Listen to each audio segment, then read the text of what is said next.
When I met my fiance's parents, his mom threw wine in my face and said, "That's to clean off a poor girl. Pay $200,000 if you want to marry my son." My fiancé laughed like it was funny. So, I smiled and said, "I'm ending all business with your company." Hi, Reddit. I'm a 28-year-old woman, and I built my company from nothing. I started with one freelance job while working 3 part-time jobs. Now, I'm the CEO of a small marketing firm that works with big companies. I'm not saying this to show off. I'm saying it because too many people, including my fiancé's family, think I was just lucky or had everything given to me.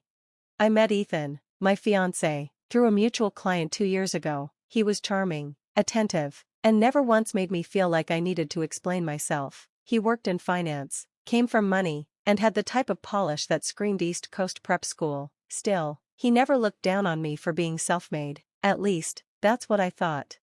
Things got serious after a year. We moved in together, merged a few financial goals, and began talking about marriage. Ethan proposed 6 months ago in a quiet, beautiful way, just the two of us on a cliff in Santorini. I thought I had found my partner in every sense.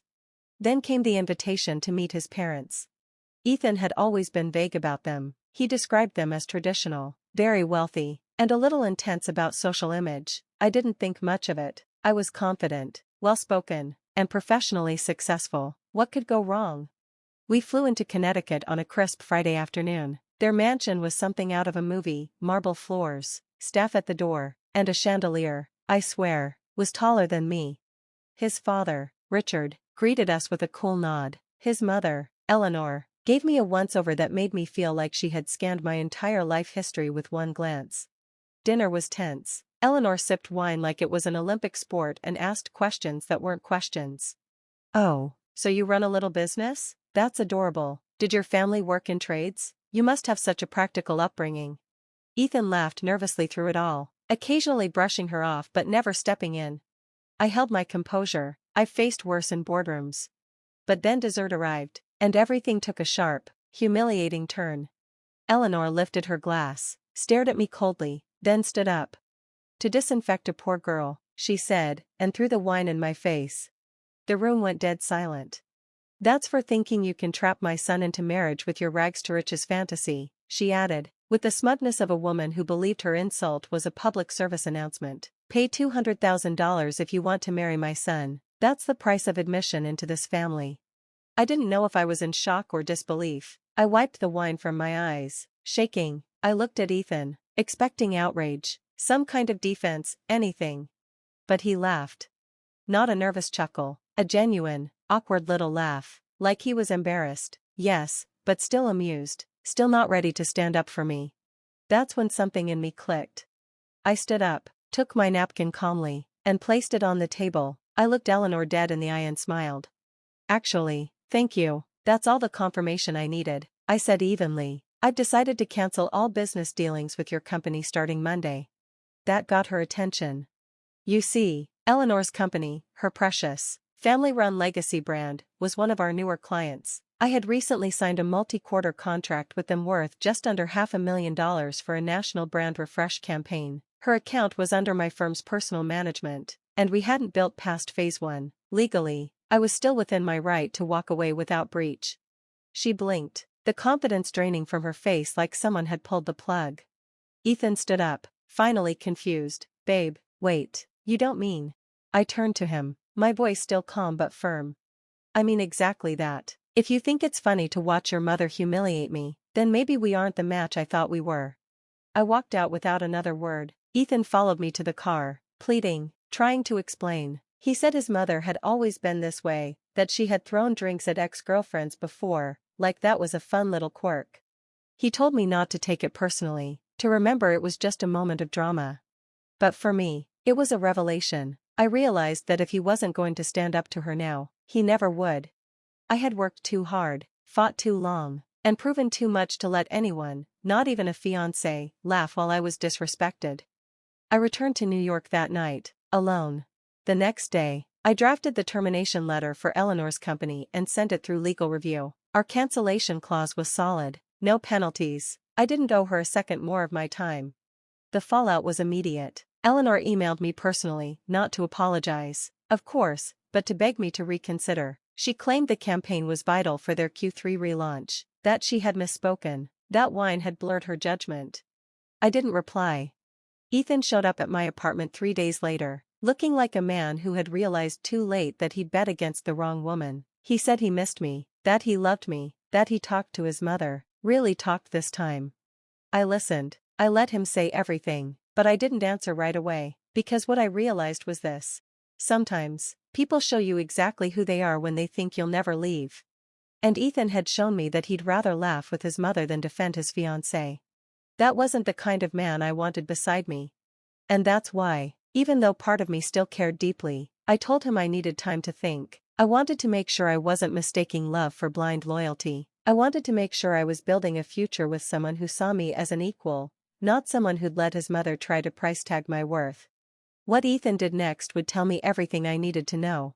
The following week was a strange limbo. Ethan texted every day, sometimes just a question mark, sometimes long paragraphs about how unfair I was being, that I was blowing things out of proportion, that I was letting business and emotions tangle, that I'd humiliated his mother.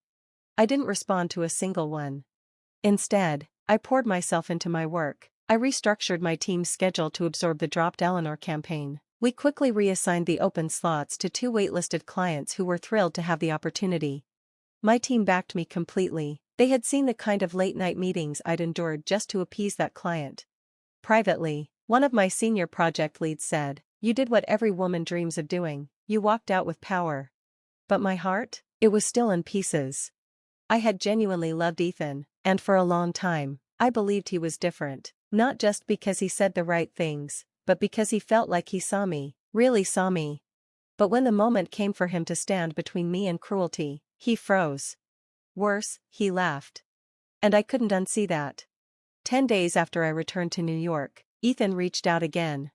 But this time, it wasn't a message, it was an invitation, an email from his assistant, actually, a formal dinner reservation at one of the most exclusive rooftop restaurants in the city.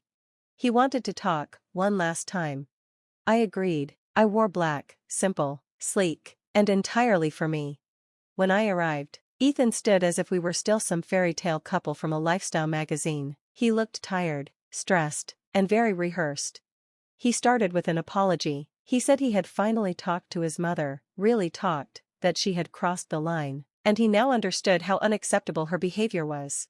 He admitted that for too long, he let her dominate every decision because he didn't want to risk being cut off, financially or emotionally. That was his childhood, reward through obedience, punishment through distance. I listened. He told me he had something to prove, not just to me, but to himself. Then he handed me a document. It was a written resignation letter from his position at his mother's investment firm, effective immediately. I stared at it, blinking. He was cutting financial ties. I told her, if she ever speaks to you again like that, she'll lose more than a marketing contract. She'll lose me, and I meant it. It wasn't what I expected. For the first time since the incident, I felt him trying, genuinely trying, to make something right. He asked if I could ever see us working through this, if there was still a future between us. I sat there for a long moment. The city buzzed below, candlelight flickered between us. Then I asked him a question I hadn't dared say aloud before. Why did you laugh? His expression cracked. Shame swept across his face. Because I didn't know how to react. I was embarrassed. I panicked. I thought if I laughed, it would diffuse things. I was wrong. It was the first honest thing he'd said in weeks. I didn't say yes or no that night. I asked for time. I told him that real change isn't a resignation letter. It's what happens after. It's who you become when the spotlight is gone. Ethan didn't pressure me. He nodded, kissed my hand, and left. In the weeks that followed, he followed through. He moved into his own apartment, not funded by family money. He started consulting independently. I heard through mutual contacts that he was building his own book of clients. He even posted an online apology, not naming me, but admitting publicly that silence in the face of cruelty is complicity. I didn't reach out, not because I was punishing him, but because I had to be sure I was healing for myself, not waiting for him to become someone else. Then something unexpected happened. 3 months after that wine-drenched dinner, I received a call from an unfamiliar number. I picked up cautiously. "Hello, is this Miss Carter?" The voice was tight, formal. "Yes, who's this?" This is Eleanor Prescott. My spine straightened. I said nothing. I'm calling to apologize. I behaved atrociously. I let personal prejudice blind me, and I cost my company a vital contract. I've since been advised to step down from day-to-day operations. I've had time to reflect. And Ethan showed me a letter you wrote to your legal team the day after the dinner. It was professional, dignified. You showed more class than I ever did. I didn't speak. I didn't forgive. I didn't comfort her. I simply said, "Thank you for your apology." And I hung up.